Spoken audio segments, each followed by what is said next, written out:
Oh, maybe he. Probably. You can give it to. they told me to see who I can. Okay, maybe. Amazing. Thank you so much.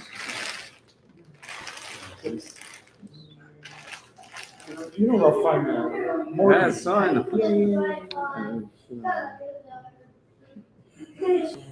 Oh, that's very nice. This is very well. We should probably put it on the side because you're gonna have a lot of comments over here. Yeah, so you can keep it. Yeah, here's a bag. Here's a bag. Oh. Maybe it'll go to the one that. Okay. You did it. Okay, yes, let's go. Okay.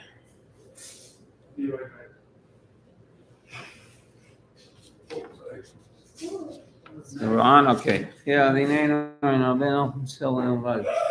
today we got good news about our daughter that she's doing well, Baruch Hashem. So we thank Hashem, and we're going to see how everything is not by chance, everything is perfectly divine providence.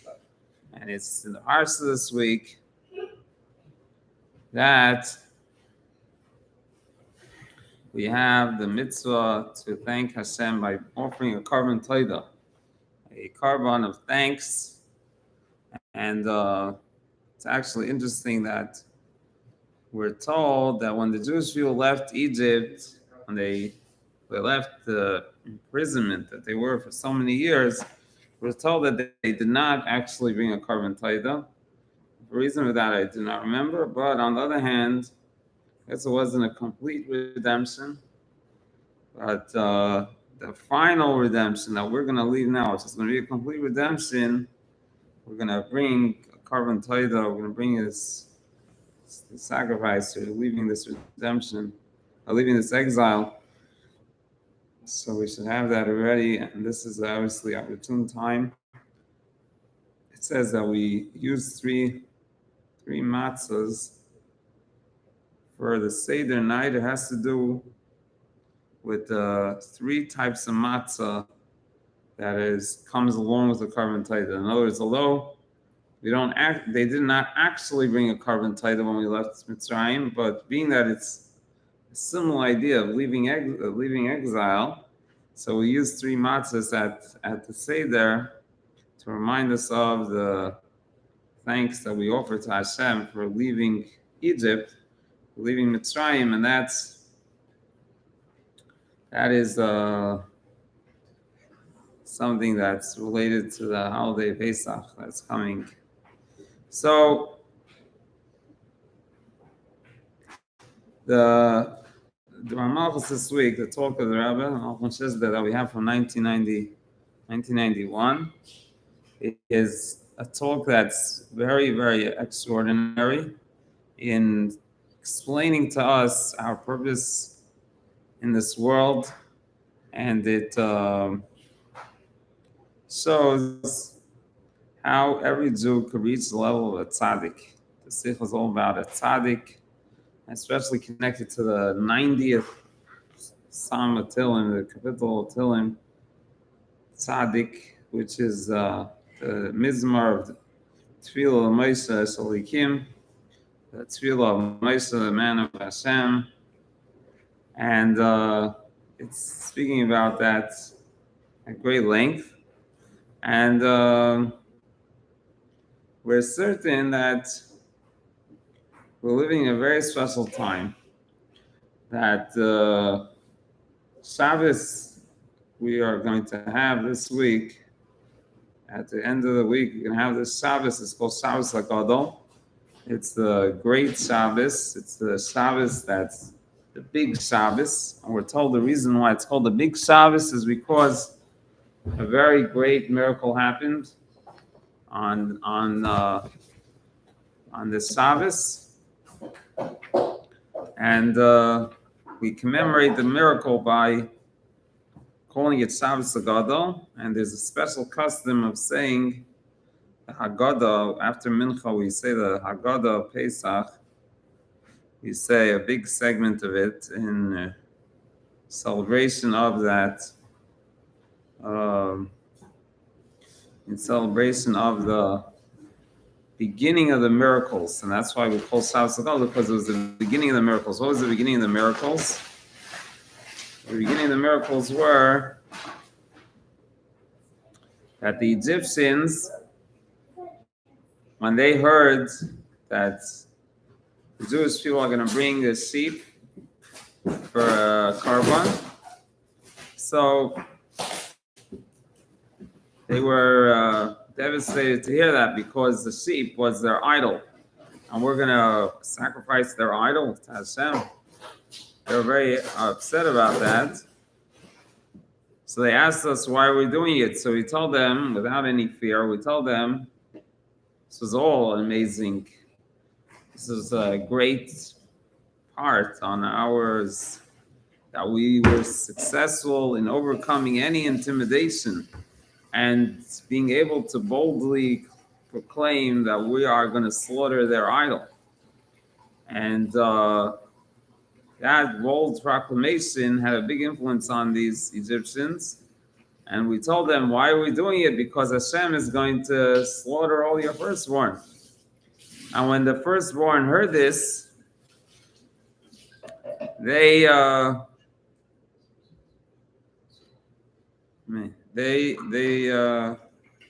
went to Pare. They said, let the Jews go. We don't want to be killed. Just let them go, so that we're not going to get killed. We won't have the 10th Makkah. We won't have the 10th plague that's gonna kill all of them. All the firstborns. So Pare said no, he's not going to let them go. And the ministers also said no, we're not going to let them go.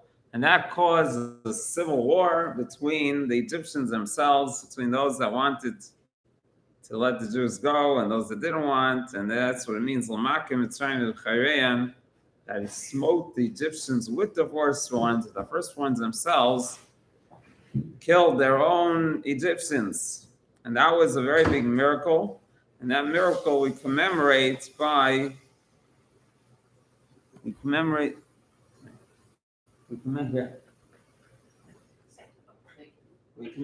by the name of the Shabbos. We call it Shabbos Hagadol, the Shabbos, great Shabbos, the big Shabbos, and we read God on it. And if it's a certain occasion, if Chaynes could have Hamantash, and tell Eitan, tell him to eat that. I don't want him eating anything else.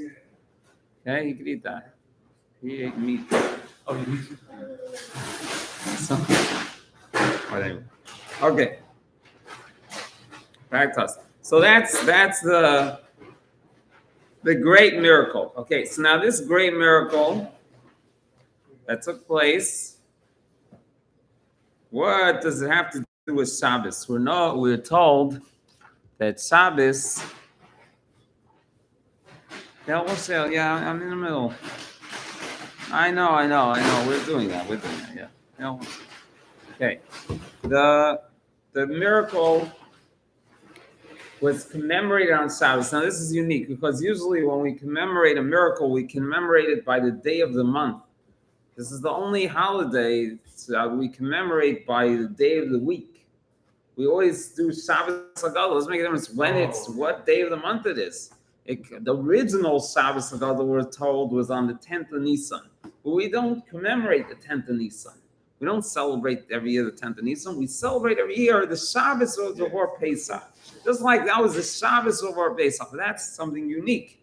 And there's a lot of discussion about that in the commentaries about why we do that. But the explanation that the Rebbe says that gives in this Sikha is that there's a very deep connection between the theme and the content of Shabbos and the content of this miracle. Okay, so that there's a lot of talks of the Rebbe almost says explaining the connection of the theme of Shabbos to the miracle. And in this talk, there's another talk that is explaining that Shabbos is a time of rest from those that, or the transformation of evil. That's the idea of Shabbos. Shabbos is the concept of transformation of evil. And being that, because we know on Shabbos all the evil things can't do anything, and we're told that the ultimate Shabbos, which we say every Shabbos, Mizmar Shir Liyom Shabbos, the song for the day of Shabbos, and our sages tell us that the song for the day of Shabbos is referring to the time to come when Hashem will be mashbis mazikin min olam. Hashem will get, like Shabbos means rest, but it also means to get rid of. Like we have on Pesach, it says, the Yom Harishain Tashbisu Sarmi Vatechem. You should get rid of the chametz from your house. It uses the similar word to Shabbos. And Shabbos means rest. It also means rest, peace of mind from no evil, no chametz. It's peace of mind. Everything is free. So that's the Shabbos. We're told Mizner Shil Yom Shabbos. As our sages tell us, what does it mean? The song for the day of Shabbos. It's a song for the time to come, when it'll be Shabbos for all time, everlasting. And the Shabbos is the peace from all the mazikin, all the damaging entities are annulled. So that's the idea of this miracle, that the negativity itself became positive, and they realized that they need to fight their own people to let us go. So that's in a different talk. In this talk, it's giving a different explanation as to the connection of this miracle specifically to today's Shabbos. So it says like this. With this, we can also explain the content of the great miracle of Shabbos HaGadol and the connection to Shabbos specifically. The miracle of slaying of the firstborn of Egypt, that the strength of the opposing side itself, the firstborn of Egypt hits Egypt, the land that is filled with idols, the spiritual cleansing of the kuf below the line is brought about through a very high revelation of godliness, higher than the miracles that happened to the Jews themselves, or the miracles that Hashem did. To the extent that this reveals the eternal and unlimited power of godliness that even reaches such a place. In the talk that the word tzaddik is made up of 4 letters: tzaddik, daled, yud, kuf, tzaddik, daled, yud, kuf. The letter kuf is a unique letter that it goes below the line, because that represents transforming even the lowest things, transforming even the not good things. And the way to accomplish that, to even get to the lowest, is by reaching the highest. You could refine even the lowest is by reaching the highest. Therefore, specifically, this is called the great miracle, and this specifically becomes the beginning of the redemption and miracles of the exodus from Egypt. And this matter was established specifically on Shabbos, and Shabbos is associated with the eternal redemption, the day that will be Shabbos and rest for everlasting life.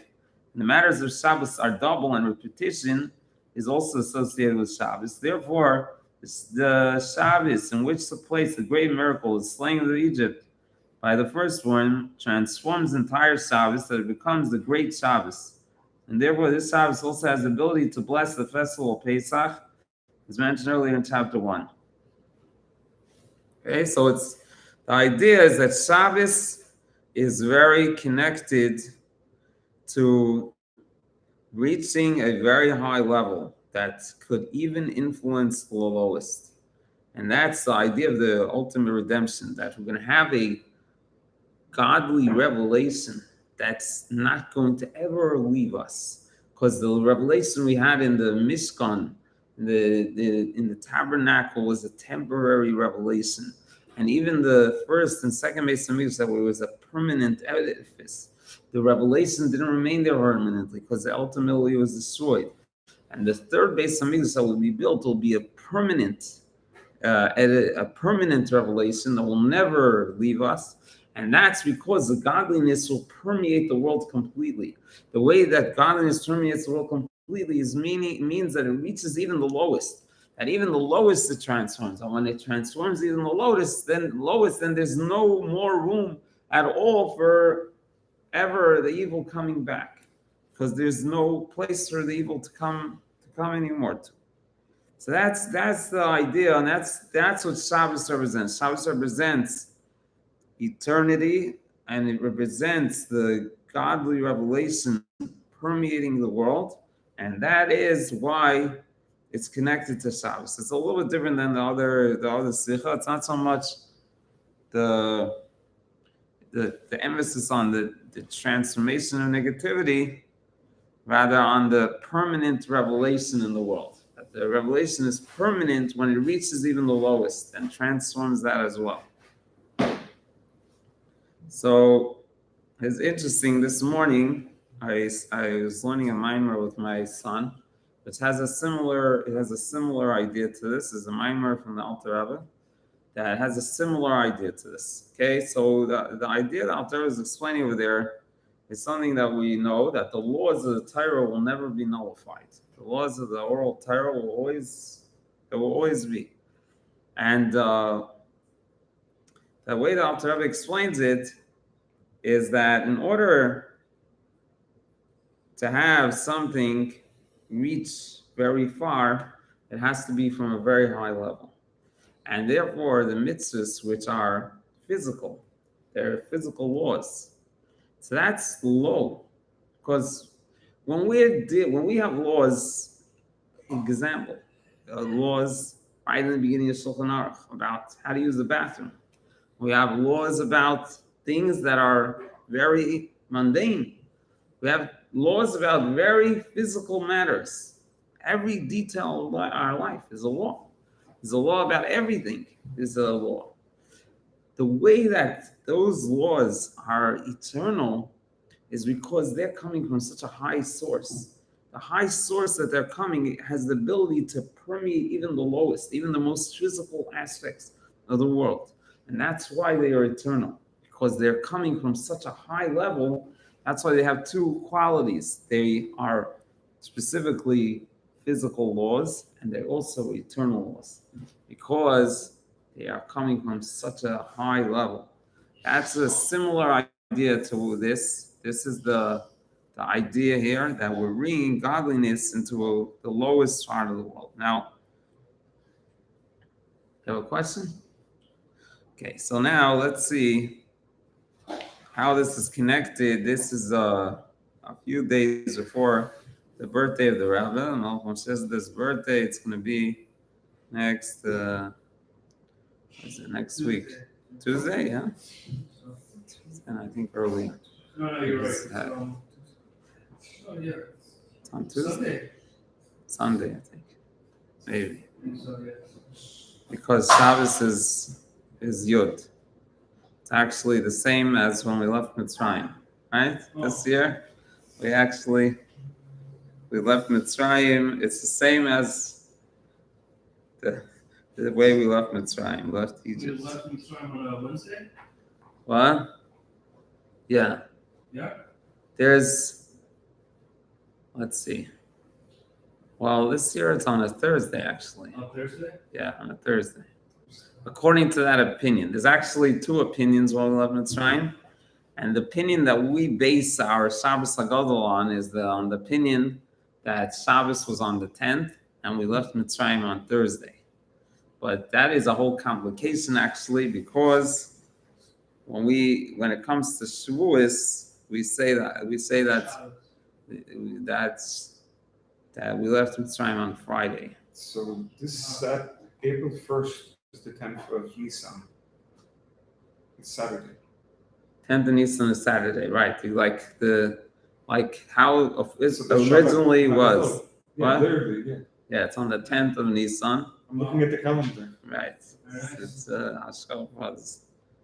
There's the other opinion that we actually left on a day later.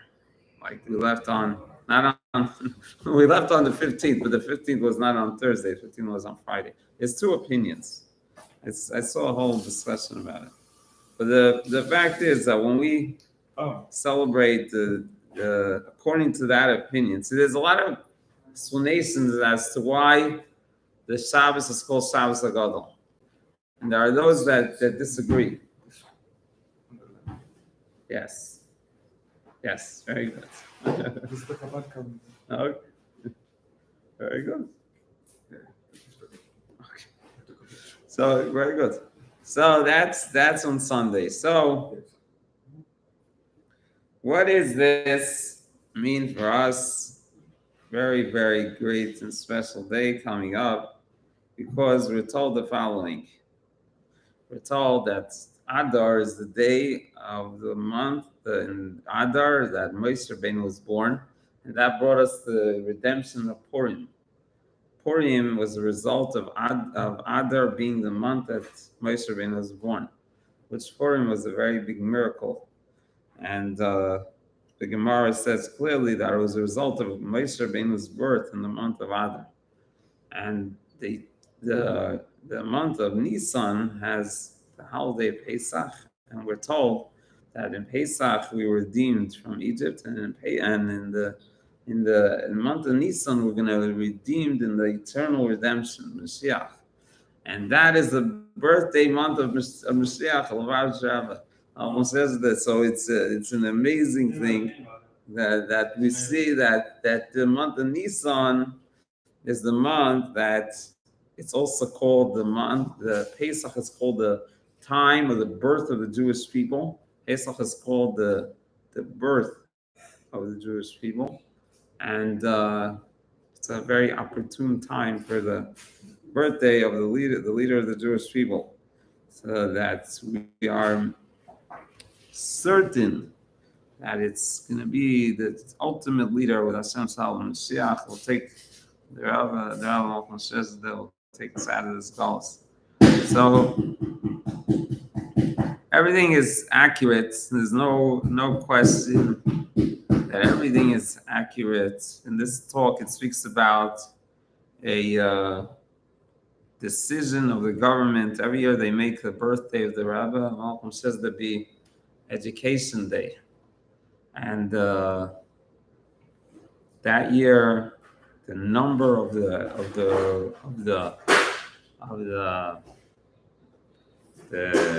whatever they call it, the decision was 104. It was resolution 104, and that's what this talk is about.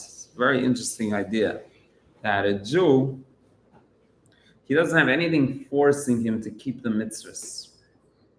He doesn't see Hashem tapping him on his back. You might see signs here and there that could seem to you as a guide, but we don't see Hashem actually tapping us on our back. Hashem is giving us the free choice. Hashem wants that we should make the right choice on our own. And that's the idea of this tzadi. It's Gematria 104. So that's a lot of this talk about. Tzadi means that the world has two sides. There's the side of correct and incorrect. And we have to choose to make the Torah be tzadi, to be my side. And that's the resolution that year, 104, was the resolution to make the Education Day. So it's certainly a opportune time for seeing how things are very accurate and that there's nothing by chance. So another thing at the end of the talk, the Rabbi Malcolm says this is something important to emphasize and important to keep in mind, that the 2 nights of the Seder nights, we have to celebrate both, make a Seder both nights. And if they're making a public Seder, they should, if necessary, divide the money over 2 nights. They shouldn't just make 1 night Seder. That's what it says here. We have to make both nights Seder. And the Rabbi says you won't have to hopefully divide the money over both nights, but you got to make a Seder both nights, the first night of Pesach and the second night of Pesach. And the idea of double is very emphasized in this talk because it's about the kapitel, the Mizmor number 90, which has a lot of things in it repeated. And that's what it says Shabbos. Everything on Shabbos is double. We have 2 challahs. We have the evening of Shabbos, the day of Shabbos, We have a lot of things in Shabbos that says Kol Iska, the Shabbat, all everything that's involving Shabbos is all double. So that's connected obviously to this, also making sure we have the two Seders, and we know that double is connected to the Gula, the eternal Gula. And when you have two, it's like the way I look at it in my head is that when you have two dots, only way to get a straight line is when you have two dots, right? And if one dot, it can go anywhere. Once it's two, it's a straight, right? That's eternity. That's we have such an idea that when it's two, it's eternal, and the Torah, everything that's twice is it means it's already very many times. So the idea is to have eternity, and that our avodas Hashem, our service of Hashem, should be on the level of a tzaddik. Should be, it says over here,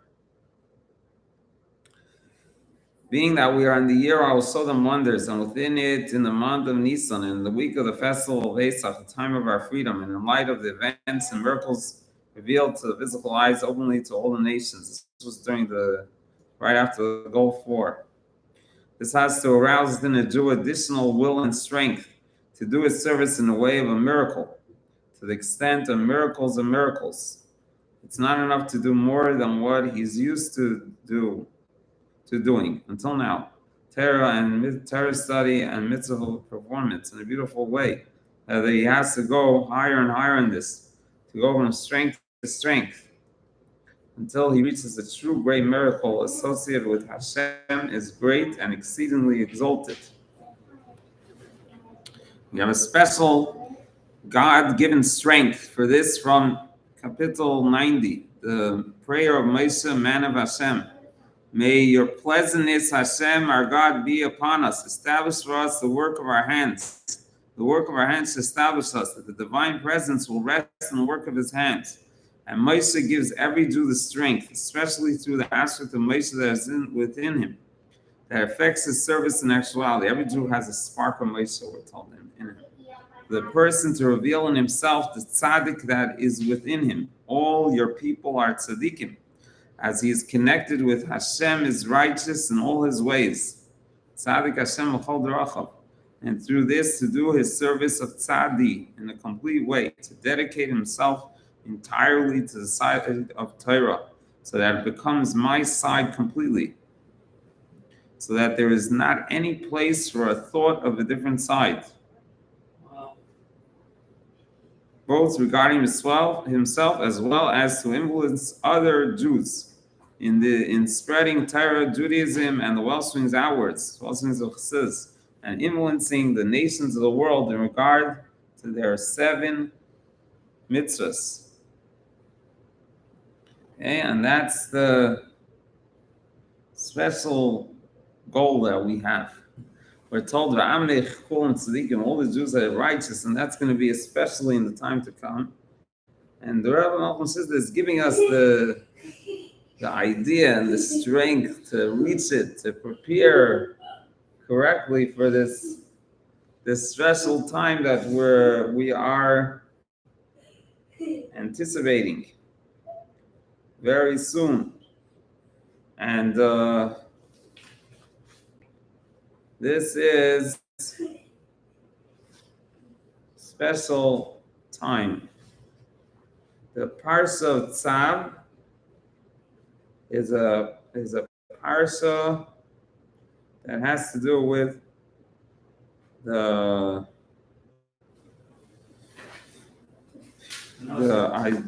what? With Moshe, it has to do with Purim. There's a lot of times Purim is in the week of Tzav. It's not this year, but some years Purim is in the week of Tzav, if I'm not mistaken, and it's brought in Lakudi Torah this week. If I'm not mistaken, there's a whole sikh about it, about the connection of Tzav to Purim, and Hashem helped you brought something from Purim today. It had something from Purim. It's a good reminder. So I was learning today about Purim, that it has to do with this also. Because Purim it says that the Megillah will never, all the Nevi'im will be nullified. That's the Rambam rules. All the Nevi'im and Ksuvim will be nullified. Besides her, the halacha is the Torah and Megillas Esther, and the 5 Chumasim. 5 Chumasim, the halacha is of the oral Torah and Megillas Esther. This will not be nullified.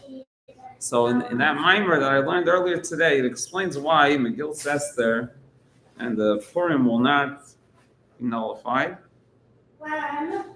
So it explains that all the other holidays will be like the light of the sun as it's in the sun. The light of the sun, and when it's in the sun, it is light obviously there, but the light is nullified. It's insignificant when it's in the sun.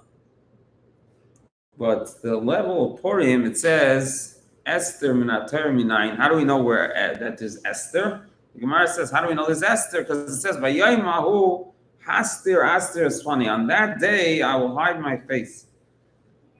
And the Alter explains this in a very positive way. That Vayomahu is referring to the time of the redemption.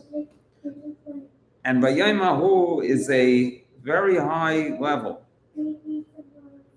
That in the redemption, it says, it says, on that day, we're going to say, here's Hashem. What does that mean? That this level, Bayomahu, which is a level of concealed, because Hahu means that day. It's not revealed. It's that one, which is not in front of me. And that day, Bayomahu, is going to be Elikenu Zeh. We're going to be able to see that revelation of godliness, which is hidden. But when it says, Haster es panai bayemahu, means that even when there's the revelation of this hidden revelation, the level of Purim is so high that it's even hidden from that revelation. And therefore, it's not batal because it's not like the light that's in the sun. It's still a concealed matter. It's still so deep and great that even on that day of when the hidden will be revealed, then that level will still be hidden. Purim is still so great, it will still be hidden. And that's the Alter explains it. That's the connection to that it says on Purim they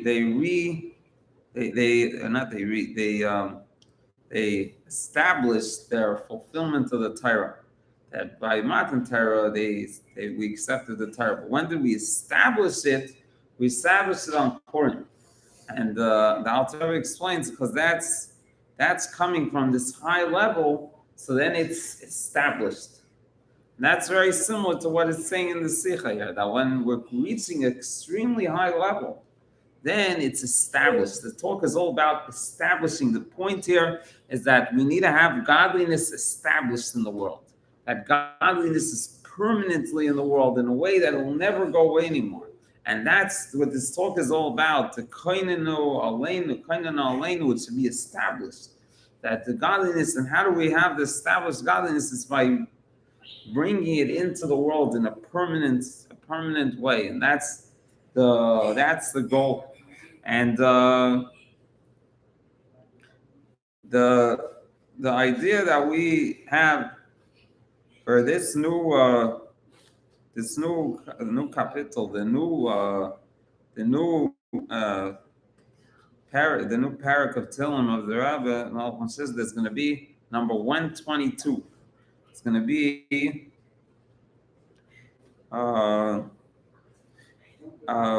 Mizmar that's about a lot about the building of the Beis Hamikdash, which is very much that's exactly what this pasuk says. That's referring originally to the Mishkan, and it's ultimately referring to Ma'in Ata Yisalanu, which is Ma'in is the same letters as Noyam. The word Ma'in, which means an abode, it has the same letters as the word Noyam, which means delight. And it says that the world to come is called delight. No, it's light. Delight. Delight. Yeah. In the boat. What is that? Boat. Abode? What's abode? House. Oh, ma'in. Yeah, Ma'in is Place. Yeah. Place to dwell. to live. Yeah, ma'in is It's a dira not. it's a different. It's not a dira, right? A dira is an apartment or a house. No, yeah. A No, ma'in dira is a more Yeah. fancy word, right? It's the same concept. It's the same Yeah. concept, yeah. But it's more of a, I don't know. Conceptual, not physical. It's more formal. It's Where would it be else that we have mine? what's the example of a mall?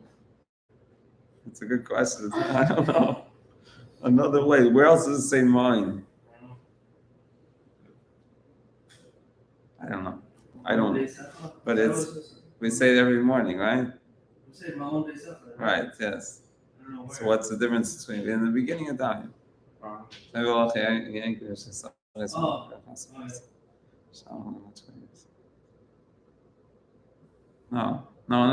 it's not there.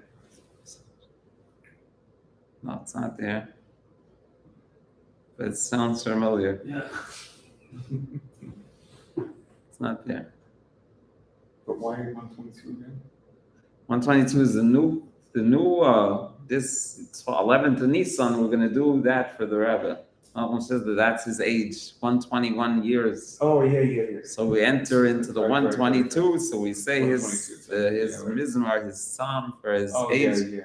That Of is course. now turn 121, which is entering the end on 122. So that's what we have.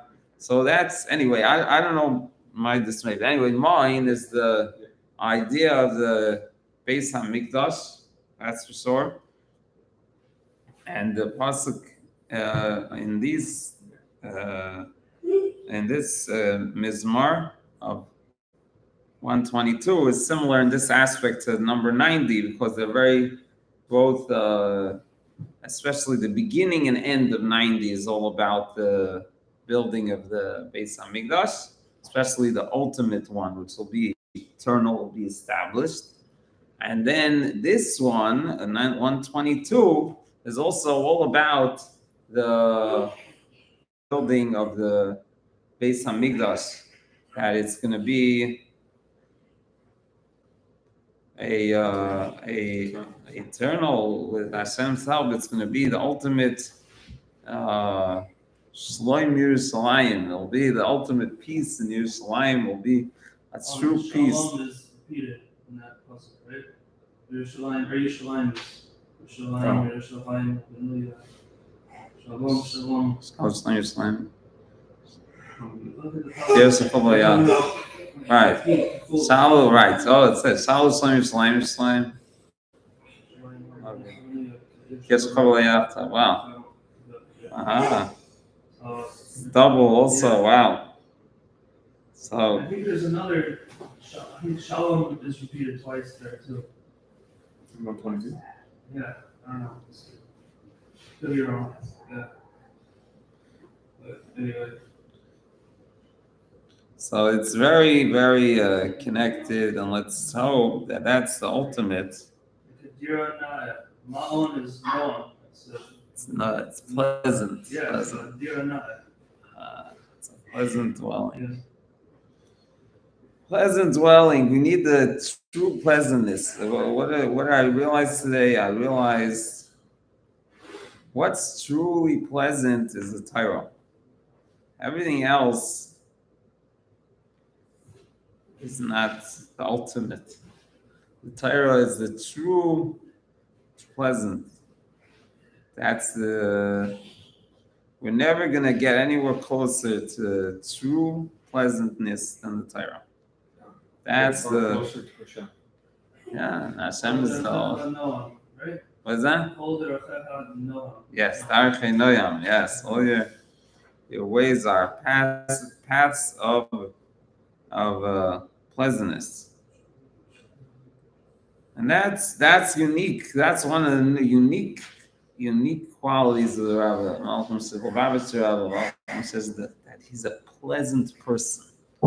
it's an extraordinary quality, because when a person has on his head the amount of responsibilities and the amount of, there's a lot of causes for lack of pleasantness.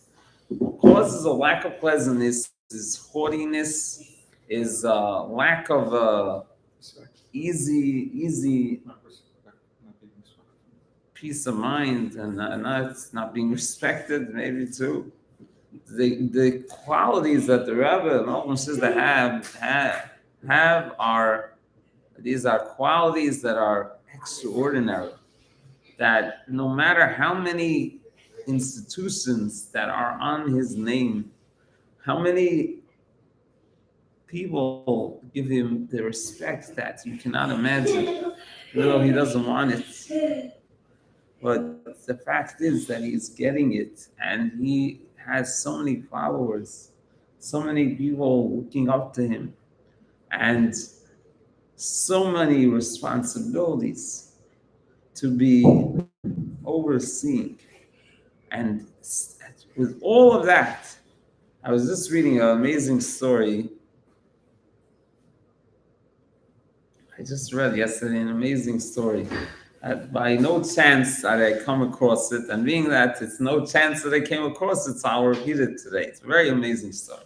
So and it's an opportunity to see how much the Rebbe says this, like we're in a miracle month. The month of Nisan is miracles, and even though the Rambam writes that Mashiach, his job is not to be a miracle worker, but he doesn't say Mashiach is not allowed to do miracles. That's just not his job. And in general, in Chabad, we don't make a to-do of miracles. That's because we look at miracles as something small. There's much greater than that. The Alter Rebbe explains over there that the reason why the miracle of Purim was completely in nature is because it was so high. It was such a high miracle that nature it permeated nature completely. And that's why the whole miracle of Purim was completely in nature. So in general, that's how we look. In general, we look at it, that's how Chabad looks at miracles, we want to be the ultimate godliness. And ultimate godliness is in this physical world. It's in nature itself. Nature itself is godliness. That's the ultimate. It's an agent. What is that? It's an agent. Yeah, it's Hashem. It's Hateva, it's Gmat Elokim. It's Hashem. Nature is Hashem. It's not everything, it's Hashem. And that's how we celebrate Purim, because we see that it's Hashem doing everything. Even though Hashem's name is not mentioned, but we know it's Hashem, that's it. It's Hashem's hand, that's it. So the emphasis, on the other hand, in this month, being it's a month of Nisan, and there's some times of the year, Hanukkah, the Rebbe says, especially is a time to emphasize miracles, and Nisan, obviously, also you see in these talks, the Rebbe says there's very much emphasizing the idea of miracles. So this story is quite a miraculous story, as long as the story, as from what it's written, it's some story out of this world, the story. So it's an opportunity to repeat a story, and we can see how much the Rebbe says is amazing. That's what reminded me of the story. And the amazing pleasantness of the Rebbe, Malcolm says that, and to see how that us as Hasidim, as much pleasant the Rebbe Malcolm says there is, we have to respect the Rebbe Malcolm says that as a king, because that's the schus we have. We have the schus of not only is the Rebbe Malcolm says that a great tzaddik, a great Talmud Chacham that we could maybe even try to understand the drop of how great the Talmud Chacham and the tzaddik that the Rambam says there is. It's hard for us to understand. But the more we hear, and I was just reading recently when the Rebbitzin passed away, the Chassidim were very afraid, because the Rebbitzin was the one that made sure that the Rebbe Malcolm says that would eat. And the Rebbitzin passed away. They were very afraid but the Rebbe Malcolm says after all said and done, as much as the necessity for a wife, I'm sure it says there's a letter in Niggas Case. So when the Rebbe Tzemach Tzedek's wife passed away, he was very grieved, and his children told him, "You told us that it says that the Torah, I don't remember the exact wording, but that the Torah replaces a wife." I don't remember the exact wording, but there's a letter in Niggas Case like that. So the Rebbe often says that has certainly the strength. But these are just, to think about that, that the Rebbe often says that doesn't eat very much and is studying Torah and doing mitzvahs and encouraging everyone to do the same with such strength that there's no time to eat. But certainly the Rebbe says to eat. So the story shows how amazing the Rebbe Moshe is, and how much we have to respect the Rebbe Moshe, because the Rebbe Moshe has this additional quality of a king. And in general, Chabad, what? Is that the story? No. In general, Chabad, and it's not, it became the Hasidic movement. They call a Rebbe an Admor, which an Admor has a connotation of a king. It's Adinenu Reinu V'Rabbeinu. It's already bringing the idea of a king to us, and especially the Rebbe Moshe has a very unique kingly aspect to him that is gonna, with Hashem's help, bring us to the ultimate Gula, and therefore title the King Mashiach.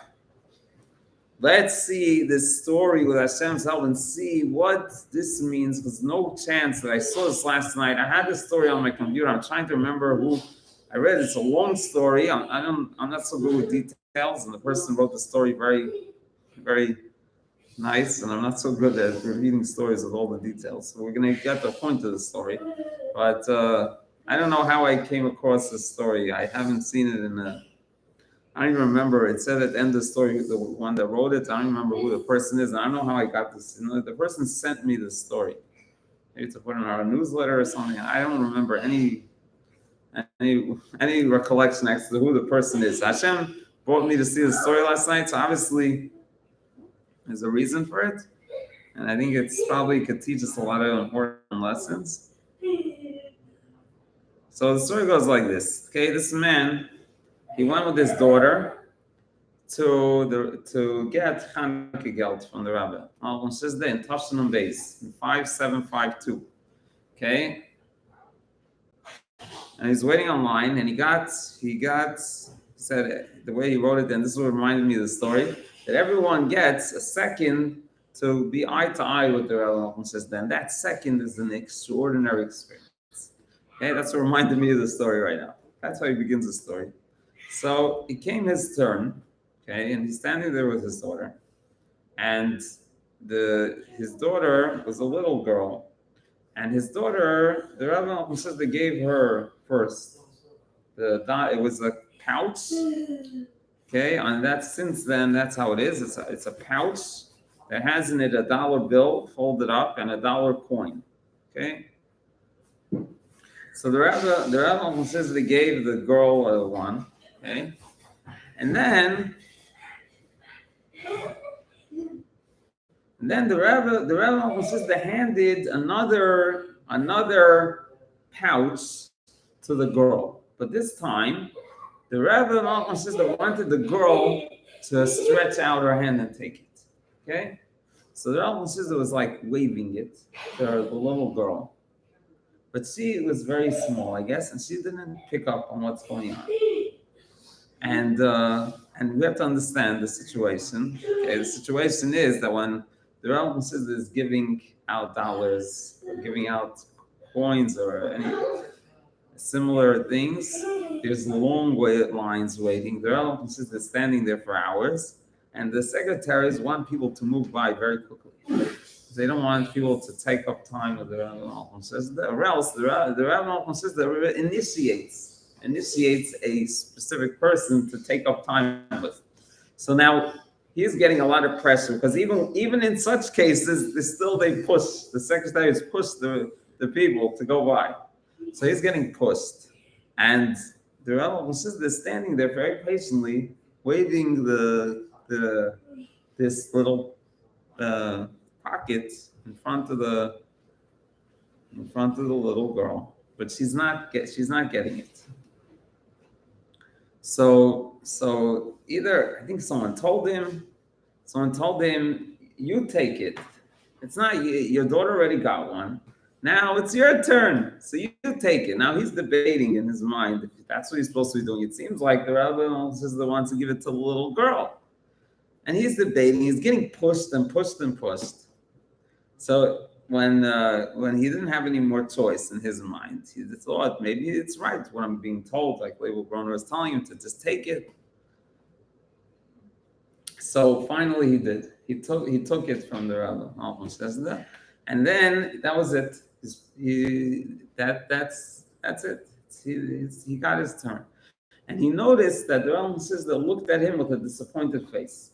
That's now when he saw that face in the rabbi says that he was devastated because he realized he made a mistake. He should have been not intimidated by anyone. Realized the amazing attention that his daughter is getting from the rabbi, says that, and waited there for his daughter to actually take. And his daughter, sometimes the rabbi says that gives people double. It's not a. You see videos. The rabbi says it's a double portion, right? It's a thing the rabbi says does. Sometimes the rabbi says that gives people double. It's not very common, but it's not uncommon that people get double. So he felt very bad. Okay, the story doesn't end here. Okay, the story gets very interesting. Okay, so he's going out of the building, and when he goes out of the building, he noticed on the floor, he kicks he hears a clinging sound. He looks down on the floor and he sees a folded up dollar with a dollar coin on the floor. Okay, he immediately thinks that his daughter wasn't holding hers correctly, and she accidentally turned it over and it fell on the floor. So he looks at her pocket. My pouch. Looks at her pouch, and he sees that it has the dollar bill and the dollar coin. So he decides maybe he accidentally turned his over. He looks at his own, and he sees also there's a dollar bill and a dollar coin in there. Now the chance of the people are going very quickly. It's very hard to catch anyone. He's decided, look, Hashem wants me to have another one because my daughter was supposed to get two. So Hashem wants my daughter to have two, right? So it's not, if a tzaddik wants something, it's going to happen. Okay? So he decided he'll give it to his daughter. So he put it into that one pouch of his daughter. He put the additional dollar and dollar coin. Okay?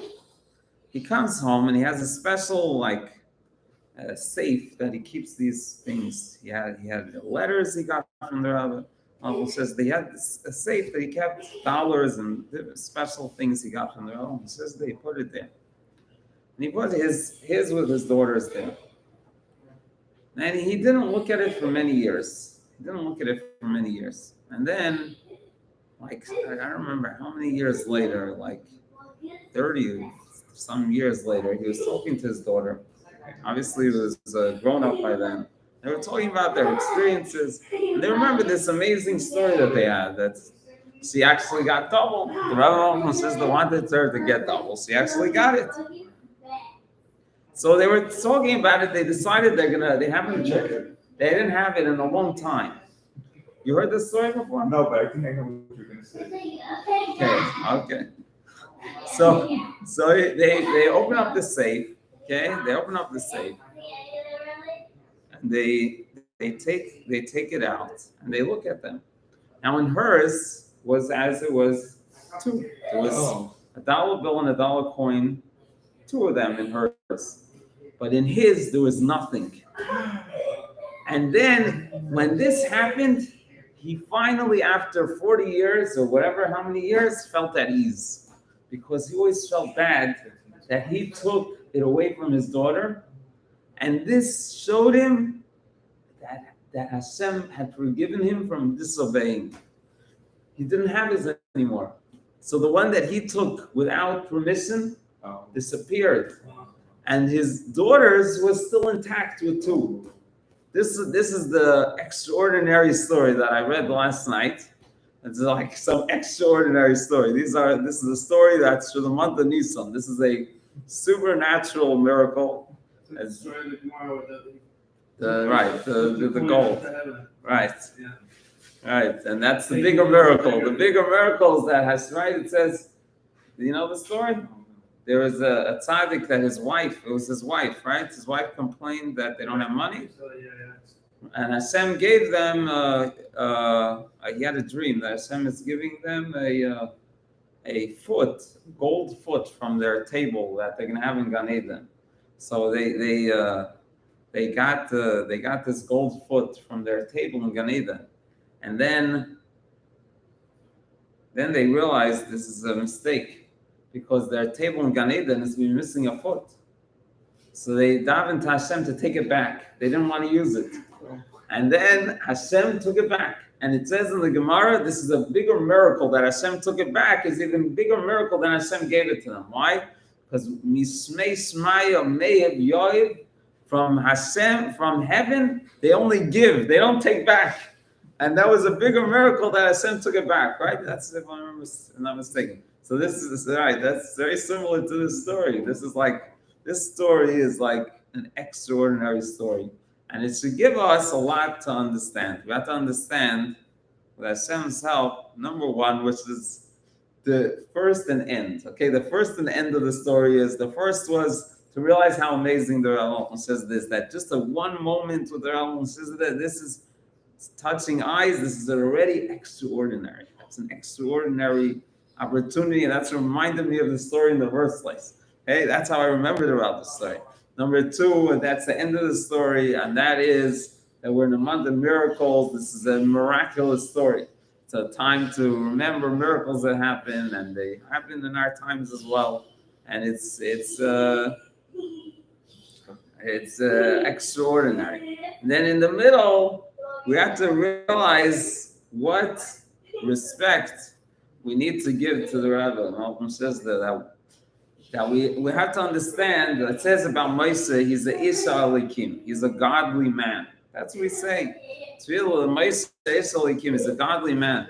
Moshe Rabbeinu represents Hashem. He's Hashem's representative in the world. He's the one that gives us the Torah. He's the one that has a direct conversation with Hashem. We're talking about an extraordinary person.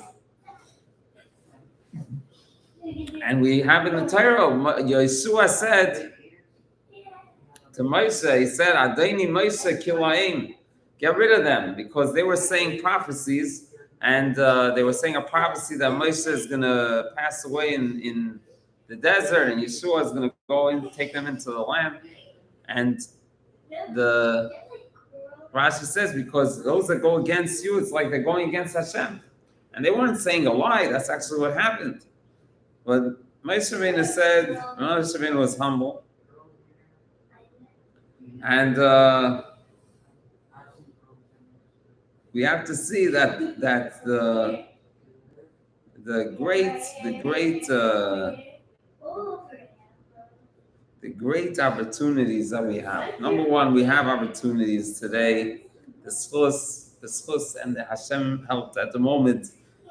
Anyway, at the moment, I don't know what's going to be, but at the moment we're in a house that the owner has a very similar schus that I have a schus, which is especially connected to now. That the schus I have is to make sure that the Lubavitcher Rebbe says that's continuing all his activities. Actually, had the schus of helping that there should be Chanukah Geld initiated again, that should be prepared for the Rebbe says to give out, and the Rebbe says to give out Chanukah Geld.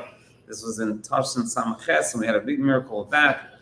We're talking about miracles. America in that year decided to make new dollar coins after they haven't made it for many years. And the Rebbe says that gives out coins, he only gives out brand new ones. And that was in 2008, Tafshin Samaches, and every year since then that's happening. They're also giving out Chanukah Geld, And the matzah had a source that the Rebbe says to give out every Erev Pesach. The Rebbe says he gives out the matzah that was specially made that day for the Seder, for everyone should have in the kollel, that's studying kollel, that should get the special matzahs. So the owner of my house told me this week that he has a big source in this also. And when he was a boy, he saw that the Rebbe says his cup is empty, and because people were I don't know exactly why they didn't fill it up, but He was a people boy? felt what? How old was He was a teenager. I don't know. he? This was what year? He said it's going to be like 95 or something. I don't know. Oh, He's my The owner you're cousin's talking age, about. the owner of my house. He's my cousin's age. My cousin is now like 45. So anyway, okay. he had to be on the younger side. Yeah. Okay, so he was what, 20 then? I don't know. It's 5 years to 9:30. Oh wow, To my finish. I didn't really do it. Okay, so anyway, he had the schus to be the initiator that the Elm's cup should be full. So the schus of getting things from the Elm's says that has to be ingrained in us, that we're dealing with a very great tzaddik, that his presence is eternal from the perspective of him being a person connected to Hashem, that his connection is so strong that he is not, it says, those that are connected to Hashem don't pass away. All those that are connected to Hashem don't pass away. So we're certain the Rebbe is alive. That's why we're celebrating his birthday, and Hashem should help that we should already have the ultimate. The Mashiach take us out of Golus, and we'll see the Rebbe in his glory, and the Beis Hamikdash will be in its magnificence, the house for Hashem. Okay,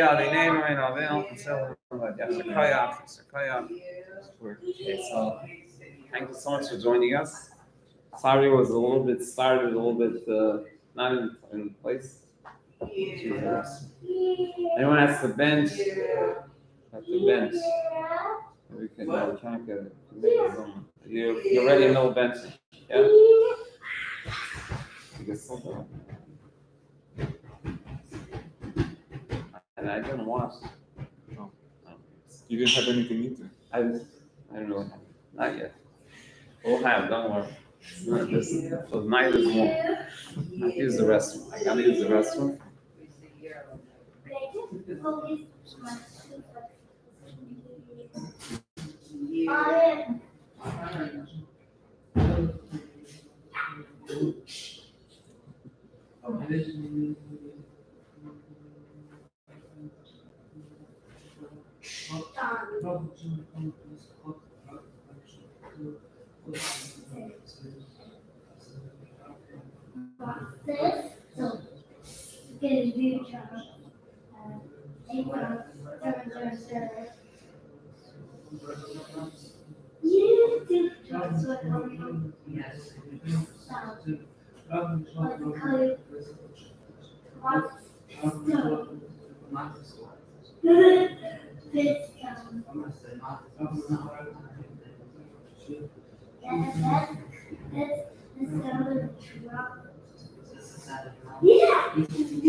How's your day?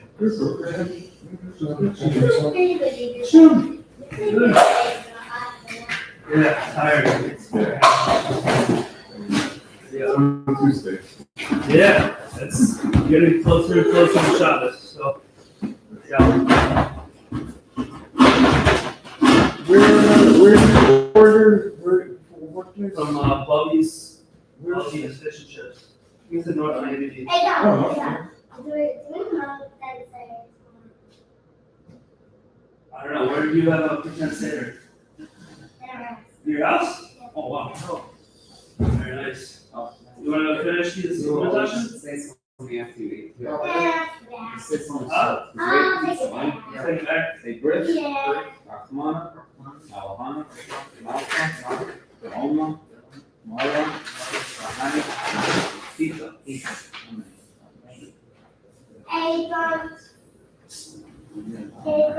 What was your favorite part about the Seder? What was your favorite part about the Seder? Oh, yeah.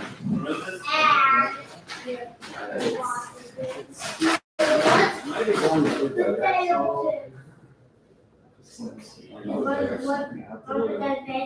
His